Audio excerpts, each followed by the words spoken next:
नमस्कार ओडिशा शुभ सकाळ। आज हूँ अक्टोबर मास 16 तारीख गुरुवार। स्वागत करुच्ची ओडिया टेक न्यूज आउ गोटे नुआ भिडियो को। आज भिडियोटी आपन बहुत गुरुत्वपूर्ण होगा जाऊँगी, तेणु भिडियोटी को शेष पर्यंत देखूँ और आपण भल पाइबा स्वरूप भिडियोटी को लाइक कर चैनल को सब्सक्राइब कर दिंतु। चलतु जीवा आज दिनकर किसी गुरुत्वपूर्ण खबर आड़ को। आज प्रथम खबर एणिकी 5 किलो नुह मिल 10 किलो चाउल। राशन कार्ड हिताधिकारी खुशीर खबर। मुंड पिछा बढ़ी पारे चाउल। आग को राशन कार्ड हिताधिकारी मानू 5 किलो चाउल मिलूला, हेले एबे सरकार अधिक चाउल देवाको चिंता करुथिबा जणा पड़िछि। हिताधिकारी को 5 किलो चाउल पर्याप्त हेउ नथिबा जानी सरकार परिमाण रे परिवर्तन आनिबाको चिंता करुछंती। एहा उपरे जोगाण मंत्री कृष्णचंद्र पात्र प्रतिक्रिया देई कहिसंती जे 5 किलो जगार अधिक 5 किलो चाउल देवाको चिंता करुछि सरकार। राशन कार्ड थिबा प्राय 3 कोटी 25 लाख हिताधिकारी सरकार 10 किलो चाउल देवाको चिंता करुछंती। खूब शीघ्र मुख्यमंत्री मोहन चरण माझी एहा उपर निष्पत्ति नेबे। अनेक गरीब हिताधिकारी को 5 किलो चाउल पर्याप्त हेउ नथिबारु एही परिवर्तन करने चिंता करुछि जोगाण विभाग। मुख्यमंत्री को एही परिवर्तन उपर मोहर लगाइबाकू फाइल पठाजिबो। एहा पर मुख्यमंत्री निष्पत्ति नेबे। वरिष्ठ बीजेडी नेता अतनु सब्यसाची नायक क्षमतार थिबा बीजेपी सरकार को समालोचना करबा परे जोगाण मंत्री एभली घोषणा करिसंती। बीजेडी नेता कहिथिले जे डबल इंजिन सरकार रे लोके हैरान हेउछंती। राज्य कथा केंद्र शुणु नाही। भारतीय खाद्य निगम एफसीआई चाउल उठाऊ नाही। आउ गोटे पटे उभय वातावरण सृष्टि करुछंती राज्य सरकार। गरीब लोकों को चाउल न देबा पाई सरकार उभय वातावरण सृष्टि करुछंती। राशन कार्ड कटिबाकू सरकारंकर पाला लगाइछंती। बीजेडी जेतेबेले सरकार रे थिला सेतेबेले आमे केंद्र और एफसीआई जे दृष्टि आकर्षण करुथिलु। एबे राज्य सरकारंकर गोटे इशारा रे चाउल उठिबा कथा ता हेले हेउ नाही।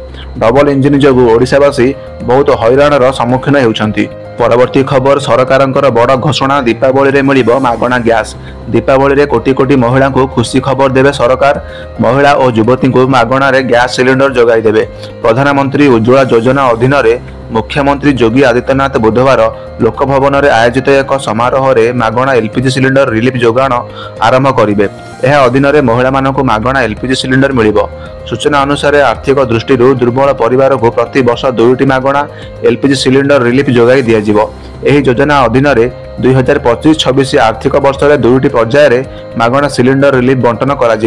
प्रथम पर्यायर अक्टोबर 2025 रु डिसेम्बर 2025 पर्यंत चलिबो एवं द्वितीय पर्याय जनवरी 2026 रु मार्च 2026 पर्यंत चलिबो। योगी सरकार एथिपाई 1500 कोटी बजेट व्यवस्था करिसंती। हिताधिकारी माने बजार हार रे सब्सिडी समेत 14.2 किलोग्राम एलपीजी सिलिंडर किणिबे एवं संपूर्ण सब्सिडी राशि 3 रु 4 दिन मध्य सेमानकर आधार संलग्न थिबा बैंक अकाउंट रे जमा करा जिवो। जो मानकर पूर्व 5 किलोग्राम सिलिंडर अच्छी से 14.2 किलोग्राम सिलिंडर पाई परिबे। एही योजना सिलिंडर ए सिंगल कनेक्शन धारक को लाभ हेबो बोली कुहा जाउची। परवर्ती खबर लघुचाप वर्षा रे बुड़ीबो ओडिशा। वर्षारु त्राही मिली नथिबा बेले एबे पुणी लेउटिछि लघुचाप वर्षा। सूचना मुताबक पुणी हेबो लघुचाप वर्षा। हाँ दर्शक बंधु, बन्या पानी स्तर थमी नथिबा बेले पुणी थरे लेउटिछि लघुचाप। सूचना अनुसार छत्तीसगढ़ पुणी थरे ता इच्छा मुताबक गेट खोली देछि। ताहाको संभाळिबा हीराकुद डैम पके बहुत कष्टकर विषय हेलानी। एणु करी हीराकुद ताहार 4टी गेट खोली देछि, जहा फଳରେ महानदीर जलस्तर बढ़िबाकू लागिछि। तलिया अंचल में बास करुवा लोक मानकर घर द्वार अटकी बन्या पानी रे। सेठाकार लोक मानकर गमनागमन करने असंभव होइछि। अपर पक्षरे छत्तीसगढ़ ओडिशा को डुबाइबारे लागिछि। तेणु से बिना सूचना रे गेट को खोली देउछि। हीराकुद डैम मध्य पानी को अटकाई रखा सीमा बाहर हेलानी। एणु आज 4टी गेट खोली, जहा फଳରେ अनेक स्थान मानक बन्या जल जमी। सेपटे भुवनेश्वर परिस्थिति अति दयनीय। लोक मैंने घरे पशुची बन्या पानी एवं सेमानकर आवास पत्र सबू नष्ट हो सारी। लोक मानकर सबु क्षेत्र में क्षति देखापी मिली। एणु लोके बहुत कष्टर सम्मुखीन होउथिबार जना पड़ुछि। परवर्ती खबर निम्न मध्यवित्त वर्ग को एलआईसी उपहार। 2टी आकर्षणीय योजना आरंभ कला एलआईसी। भारतीय नागरिक माने संचय एवं निवेश उपर बहुत विश्वास रखती। एहापाई सेमाने विभिन्न योजना रे सेमानकर टंका निवेश करिथांती। केतेक एसआईपी माध्यम रे म्यूचुअल फंड निवेश करिथांती। जेतेबेले अन्य माने इक्विटी सोना एवं रूपा ईटीएफ रे निवेश करती। केतेक शेयर किणती तो केतेक विक्रय करती। जेतेबेले अन्य माने पीपीएफ एवं स्थिर जमा सुरक्षित पदक्षेप बाछंती। एही समस्त निवेश विकल्प रे साधारण विभाजन हेउची भल रिपोर्ट पाई इच्छा। ଭଲ ରିଟର୍ନ ପାଇଁ ଇଚ୍ଛା। ଏହାକୁ ଧ୍ୟାନ ରଖି ଦେଶର ସର୍ବବୃହତ ବୀମା କମ୍ପାନୀ LIC ସାଧାରଣ ଜନତାଙ୍କ ପାଇଁ ଦୁଇଟି ନୂତନ ବୀମା ଯୋଜନା ଆରମ୍ଭ କରିଛି। ଏହି ଯୋଜନାଗୁଡ଼ିକ ବୁଧବାର ଅକ୍ଟୋବର 15 ତାରିଖରେ ଆରମ୍ଭ ହେବ। ଉଭୟ ବୀମା ଯୋଜନା ନିମ୍ନ ଆୟକାରୀ ଏବଂ ମଧ୍ୟବିତ୍ତ ବର୍ଗର ବ୍ୟକ୍ତିବିଶେଷଙ୍କ ପାଇଁ ଡିଜାଇନ୍ କରାଯାଇଛି। LIC ଏହି ଯୋଜନାଗୁଡ଼ିକୁ ସମ୍ପୂର୍ଣ୍ଣ ବିପଦମୁକ୍ତ ଭାବରେ ଡିଜାଇନ୍ କରିଛି, ଯାହା ନିଶ୍ଚିତ କରେ ଯେ ସେମାନେ ବଜାରରେ ଉନ୍ମାଦ ପତନ ଦ୍ୱାରା ପ୍ରଭାବିତ ହେବେ ନାହିଁ।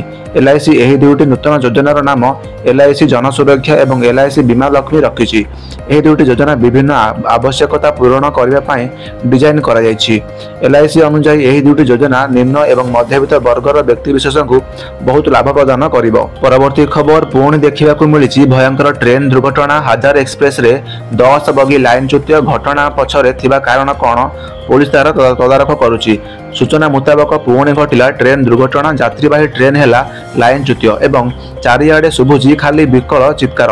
କରମଣ୍ଡଳ ଦୁର୍ଘଟଣା ପରେ ଏବେ ହାଜାର ଏକ୍ସପ୍ରେସ ନେଇଗଲା ଜୀବନ, ପୁଣି ଲୌହ ଦାନବ ନେଇଛି ରକ୍ତ। ହଁ ଦର୍ଶକ ବନ୍ଧୁ, କରମଣ୍ଡଳ ଟ୍ରେନ୍ ଦୁର୍ଘଟଣାରୁ ଲୋକେ ଏଯାଏଁ ଭୁଲି ନଥିବା ବେଳେ ଦେଖିବାକୁ ମିଳିଛି ଏକ ଭୟଙ୍କର ଦୁର୍ଘଟଣା, ଯେଉଁଥିରେ ଲୋକମାନେ ପ୍ରାଣ ବିକଳରେ ଜୀବନକୁ ବଞ୍ଚାଇବା ପାଇଁ ଡାକୁଛନ୍ତି। ତେବେ ପଡ଼ୋଶୀ ଦେହର ପାକିସ୍ତାନରେ ଘଟିଛି ଏହିଭଳି ଭୟଙ୍କର ଦୁର୍ଘଟଣା। ନାବାର ସାହା ଷ୍ଟେସନ ପାଖରେ ହାଜାର ଏକ୍ସପ୍ରେସରେ 10ଟି ବଗି ଲାଇନଚ୍ୟୁତ ହୋଇଯାଇଛି। କାରାଜିରୁ ଅକ୍ଟୋବା ଯିବା ରାସ୍ତାରେ ହିଁ ଏହିଭଳି ଦୁର୍ଘଟଣା ଘଟିଛି। ସୂଚନା ଅନୁଯାୟୀ ଏହି ଦୁର୍ଘଟଣାରେ 22 ଜଣଙ୍କର ମୃତ୍ୟୁ ହୋଇଥିବା ବେଳେ 80 ଜଣ ଭୟଙ୍କର ଭାବରେ ଆହତ ହୋଇଛନ୍ତି। ତେବେ ଆଗକୁ ମଧ୍ୟ ସଂଖ୍ୟା ବଢ଼ିପାରେ ବୋଲି ଶୁଣାଯାଉଛି। ସୂଚନା ଅନୁସାରେ ଆହତମାନଙ୍କୁ ନାବାବ ସାହାର ପିପୁଲ୍ସ ମେଡିକାଲରେ ଭର୍ତ୍ତି କରାଯାଇଛି। ତେବେ ଏହି ଅଭାବନୀୟ ଘଟଣା କିପରି ଘଟିଛି ତାହା ପର୍ଯ୍ୟନ୍ତ ଜଣାପଡ଼ିନାହିଁ। ମାତ୍ର ଏହି ରେଳ ଦୁର୍ଘଟଣାରେ ବହୁତ ଲୋକେ ନିଜ ଗୋଡ଼ ହାତ ହରାଇଛନ୍ତି। ପାକିସ୍ତାନୀ ରେଳ ବିଭାଗ ଉପବିଭାଗ ମହମ୍ମଦ ରେହମାନ କହିଛନ୍ତି ଯେ କ୍ଷତିଗ୍ରସ୍ତ ବଗିରୁ 22 ଜଣଙ୍କର ମୃତଦେହ ଉଦ୍ଧାର କରାଯାଇଥିବା ବେଳେ ପ୍ରାୟ 80 ଜଣ ଗୁରୁତର ଆହତ ହୋଇ ଡାକ୍ତରଖାନାକୁ ନିଆଯାଇଛି। ପରବର୍ତ୍ତୀ ଖବର, ପହଲଗାମ ଘଟଣା ଦୋହରାଇଲେ ପରିଣାମ ଭୋଗିବାକୁ ପଡ଼ିବ ପାକିସ୍ତାନକୁ। ଆହୁରି ଘାତକ ହେବ ଅପରେସନ ସିନ୍ଦୁର 2.0। ଅଭ୍ୟାସ ନ ବଦଳାଇଲେ ପରିଣାମ ଭୋଗିବାକୁ ପାଇଁ ପଡ଼ିବ ପାକିସ୍ତାନକୁ। ଶତ୍ରୁ ଦେଶର ଏମିତି କିଛି ଚେତାବନୀ ଦେଇଛି ଭାରତୀୟ ସେନା। ପହଲଗାମ ଭଳି ଘଟଣା ଦୋହରାଇଲେ ଭୟଙ୍କର ହେବ ଅପରେସନ ସିନ୍ଦୁର 2.0। ଭାରତୀୟ ସେନା ଦେଶର ସୁରକ୍ଷା ପାଇଁ ପ୍ରତିବଦ୍ଧ ଏବଂ କୌଣସି ପ୍ରକାରର ଆତଙ୍କବାଦ କାର୍ଯ୍ୟକଳାପକୁ ବରଦାସ୍ତ କରିବ ନାହିଁ ବୋଲି ସେନା ଚେତାବନୀ ଦେଇଛି। ପଶ୍ଚିମ ସେନା commander lieutenant general Manoj Kumar Katiyar କହିଛନ୍ତି ଯେ ଅପରେସନ ସିନ୍ଦୁର 2.0 ପୂର୍ବ ଅପେକ୍ଷା ଅଧିକ ଘାତକ ଏବଂ ଶକ୍ତିଶାଳୀ ହେବ। ସେ ସ୍ପଷ୍ଟ କରିଛନ୍ତି ଯେ ପାକିସ୍ତାନ ଭାରତ ସହିତ ଯୁଦ୍ଧ କରିବା ସ୍ଥିତିରେ ନାହିଁ, କିନ୍ତୁ ପାକିସ୍ତାନ ଯଦି ପହଲଗାମ ପରି ଆଉ ଏକ କାପୁରୁଷ କାର୍ଯ୍ୟ ଚେଷ୍ଟା କରିବାକୁ ପଡ଼େ ତେବେ ଏଥର କାର୍ଯ୍ୟାନୁଷ୍ଠାନ ପୂର୍ବ ଅପେକ୍ଷା ଅଧିକ ଘାତକ ହେବ, ଏଥିରେ କୌଣସି ସନ୍ଦେହ ନାହିଁ। ପାକିସ୍ତାନର ଅନେକ ଉପାୟରେ ଭାରତକୁ କ୍ଷତି ପହଞ୍ଚାଇବାକୁ ଚେଷ୍ଟା କରୁଛି, ତଥାପି ଭାରତୀୟ ସେନା ଏହାର ମୁକାବିଲା କରିବାକୁ ସମ୍ପୂର୍ଣ୍ଣ ପ୍ରସ୍ତୁତ ଅଛି। ଜେନେରାଲ କଟାରିଆଙ୍କର କହିଛନ୍ତି ଯେ ଅପରେସନ ସିନ୍ଦୁର ସମୟରେ ଆମେ ଅନେକ ପାକିସ୍ତାନ ପୋଷ୍ଟ ଏବଂ ଏୟାରବେସ୍ ଧ୍ୱଂସ କରିଦେଇଥିଲୁ, କିନ୍ତୁ ସେମାନେ ପୁଣି କିଛି ଷଡ଼ଯନ୍ତ୍ର କରିପାରନ୍ତି। ଆମକୁ ସତର୍କ ରହିବା ପାଇଁ ପଡ଼ିବ ଏବଂ ସମ୍ପୂର୍ଣ୍ଣ ପ୍ରସ୍ତୁତ ରହିବା ପାଇଁ ପଡ଼ିବ। ପାକିସ୍ତାନ ତାର ପୂର୍ବ କାର୍ଯ୍ୟକୁ ପୁନରାବୃତ୍ତି କରିବାକୁ ଚେଷ୍ଟା କରୁଛି, କିନ୍ତୁ ଖୋଲାଖୋଲି ଭାବରେ ଆମକୁ ମୁକାବିଲା କରିବା ପାଇଁ ତାର ସାହସ ନାହିଁ। ଭାରତୀୟ ସେନା ସମ୍ପୂର୍ଣ୍ଣ ସଜାଗ ଏବଂ କୌଣସି ଆକ୍ରମଣକୁ ପ୍ରତିହତ କରିବା ପାଇଁ ଆମେ ପ୍ରସ୍ତୁତ। ସେ ପୁଣି କହିଛନ୍ତି ଯେ ପାକିସ୍ତାନର ଚିନ୍ତାଧାରା ପରିବର୍ତ୍ତନ ନ ହେବା ପର୍ଯ୍ୟନ୍ତ ଏପରି ଘଟଣା ଜାରି ରହିବ, କିନ୍ତୁ ଭାରତୀୟ ସେନା ପ୍ରତ୍ୟେକ ସ୍ତରରେ ଉଚିତ ଜବାବ ଦେବା ପାଇଁ ପ୍ରସ୍ତୁତ ରହିଛି। ପରବର୍ତ୍ତୀ ଖବର, ନୂଆପଡ଼ା ଉପନିର୍ବାଚନ ପାଇଁ ବିଜେଡିର ପ୍ରାର୍ଥୀ କସରତ। ଏହି 3 ନେତା ଗଲେ ନବୀନ ନିବାସ। ନୂଆପଡ଼ା ଉପନିର୍ବାଚନ ପାଇଁ ନବୀନ ନିବାସରେ ବିଜେଡିର ପ୍ରାର୍ଥୀ କସରତ। ନବୀନ ନିବାସରେ ପହଞ୍ଚିଛନ୍ତି ବିଜେଡିର ବରିଷ୍ଠ ନେତା ବବି ଦାସ, ସ୍ନେହାଗିନ ଛୁରିଆ, ଟୁକୁନ ସାହୁ ପ୍ରମୁଖ ଉପସ୍ଥିତ ଅଛନ୍ତି। ଟିକେଟ ଆଶାୟୀ ମନୋଜ ମିଶ୍ର ମଧ୍ୟ ଉପସ୍ଥିତ ଥିବା ଜଣାପଡ଼ିଛି। ଏହାସହ ଆଉ 2 ଆଶାୟୀ ଭାନୁପ୍ରତାପ ମାଝୀ ଓ ଅବନୀ ଯୋଶୀଙ୍କୁ ବି ଡକରା ହୋଇଛି। ସମସ୍ତଙ୍କ ସହ ଆଲୋଚନା ପରେ ପ୍ରାର୍ଥୀଙ୍କ ନାଁ ଘୋଷଣା ହେବ ବୋଲି ସୂଚନା ରହିଛି। ସେପଟେ ଆଜି ପ୍ରାର୍ଥୀ ଘୋଷଣା କରିଛି ଭାଜପା। ସବୁ ଅପେକ୍ଷାର ଅନ୍ତ ଘଟାଇ ଜୟ ଢୋଲକିଆଙ୍କୁ ଭାଜପା ପ୍ରାର୍ଥୀ କରିଛି। ଏନେଇ ବୁଧବାର ବିଧିବଦ୍ଧ ଭାବରେ ଜୟଙ୍କ ନାଁ ଭାଜପାରେ ଘୋଷଣା କରିଛି। ଗୁରୁବାର ମୁଖ୍ୟମନ୍ତ୍ରୀଙ୍କର ଉପସ୍ଥିତିରେ ଜୟ ଢୋଲକିଆ ନାମାଙ୍କନ କରିବେ ବୋଲି ସୂଚନା ମିଳିଛି। ସେପରି କଂଗ୍ରେସ ମଧ୍ୟ ପୂର୍ବରୁ ତାର ପ୍ରାର୍ଥୀ ଘୋଷଣା କରିସାରିଛି। ଏବେ ଖାଲି ବିଜେଡିର ପ୍ରାର୍ଥୀ ଘୋଷଣା କରିବା ପାଇଁ ଅପେକ୍ଷା ରହିଛି। ପରବର୍ତ୍ତୀ ଖବର, ଡାକ୍ତରୀ ଛାତ୍ରୀ ଗଣ ବଳାତ୍କାର ଘଟଣାରେ ନୂଆମୋଡ଼ ପୀଡ଼ିତା କହିଦେଲେ ସାଂଘାତିକ କଥା।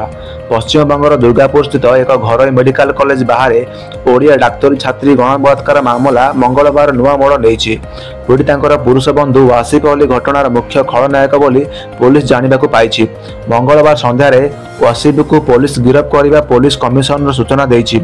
बालेश्वर जिला जलेश्वर यह छात्री जनक शुक्रवार राति पुरुष बंधु सह मेडिकल कॉलेज बाहर को डिनर करने जाइथिला बेले बलात्कार शिकार होते। पुरुष बंधु बलात्कार करथिले बोली पीड़ितांकर बयान जना पड़ी। पीड़ितांक बापा मध्य अभियोग में वासिफर ना नहीं मिसाई मोट गिरफ अभियुक्त संख्या 6 रे पहुंची। वासिफ को बुधवार सकाळे कोर्ट रे हाजर करिवे बोली पुलिस कहिछि। इतिमध्यरे पुलिस गणबलात्कार अभियोग को खंडन करिछि। जणे व्यक्तिहीन डाक्तरी छात्र को बलात्कार करथिले। पीड़ितांकर बयान प्रारंभिक भौतिक प्रमाण आदि जणे व्यक्ति ही बलात्कार करथिबार स्पष्ट हेउछि बोली आक्सनसोल दुर्गापुर पुलिस कमिशनर सुनील कुमार चौधरी एक खबरदाता सम्मेलन में कहते।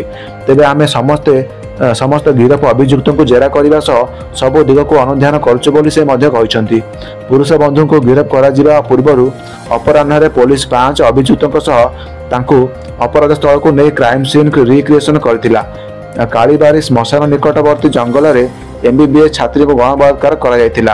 अभियुक्त और पुरुष बंधु सेठाकू निया शुक्रवार राति अपराध घटाइबा बेले सेमाने कौन सब करथिले ता पुनर्बार करने को पुलिस ताकू कहिथिले। परवर्ती खबर ट्रंप को बड़ झटका अमेरिकीय कंपनी बैन कला चीन। चाइना यूएस टैरिफ वार ट्रंप को बड़ झटका देले जिनपिंग अमेरिकार जहाज निर्माता कंपनी को कले बैन। चीन एवं अमेरिका मध्य टैरिफ वार पर दूरता दिन को दिन वृद्धि पाइबार लगी। यह समय सी जिनपिंग ट्रंप को आउ एक बड़ झटका देइछंती किंतु वर्तमान यह अमेरिका को आहुरी बड़ झटका देइछि। चीन राष्ट्रपति सी जिनपिंग दक्षिण कोरियार सबुठारु बड़ जहाज निर्माण कंपनी मध्यरु गोटे हानुआ ओसेन अमेरिकार सहायक कंपनी उपर प्रतिबंधक लगाई। अमेरिका एवं चीन मध्य चलता वाणिज्यिक युद्ध एवं समुद्र में पहुंची। ट्रंप चीन उपर अतिरिक्त 100% टैरिफ लागू करथिबा परे मंगलवार ठारू चीन आनुष्ठानिक भाव में अमेरिकीय मालिकाना थिबा तथा अमेरिका द्वारा परिचालित निर्मित किंबा अमेरिका पताका थिबा जहाज उपरे स्वतंत्र पोर्ट फीस लागू करने आरंभ करिछि। ए टैरिफ चीन बंदर को माल परिवहन करिथिबा जहाज गुड़िक उपर लागू हेबो किंतु चीन रे निर्मित जहाज गुड़िक छाड़ पाइबो। एहा व्यतीत मरामती पाई खाली आसुथिबा जहाज एवं किछि विशेष वर्गर जहाज गुड़िक मध्यरु देय मुक्त कराजिबो। गत सप्ताह में अमेरिका द्वारा लागू होइथिबा पोर्ट टैरिफ प्रति जवाब रे चीन परिवहन मंत्रालय यही पदक्षेप नेइछि।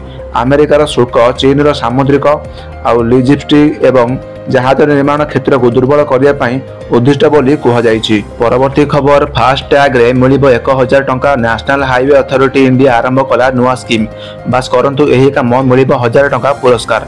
स्पेशल अभियान 5.0 अधीन रे स्वच्छता विषय सचेतनता सृष्टि करबा एवं यात्रींकर अंशग्रहण को उत्साहित करबा पई NHAI जातीय राजपथ प्राधिकरण एक अन्य पदक्षेप क्लीन टॉयलेट फिल्टर चैलेंज आरंभ करिछि। एही चैलेंज माध्यम रे जातीय राजपथ व्यवहारकारी माने टोल प्लाजा रे महिला टॉयलेट विषय रिपोर्ट करी पुरस्कार पाई परिबे। टोल प्लाजा रे थिबा टॉयलेट गुडी को सफा रखिबा लक्ष्य रे एही अभियान आरंभ कर जायछि। सड़क परिवहन एवं राजपथ मंत्रालय द्वारा दिया जायतिबा सूचना अनुसार आपन को राज्य रास्ता आउ आप रे महिला शौचालय जिओ टैग होइथिबा फोटो अपलोड करने को पड़िबो जेउथिरे आपनक नाम स्थान जानवाहन नंबर एवं मोबाइल नंबर भली विवरणी शेयर करने पड़िबो। तापर आपण 1000 टंकार पुरस्कार जीति पारिबे।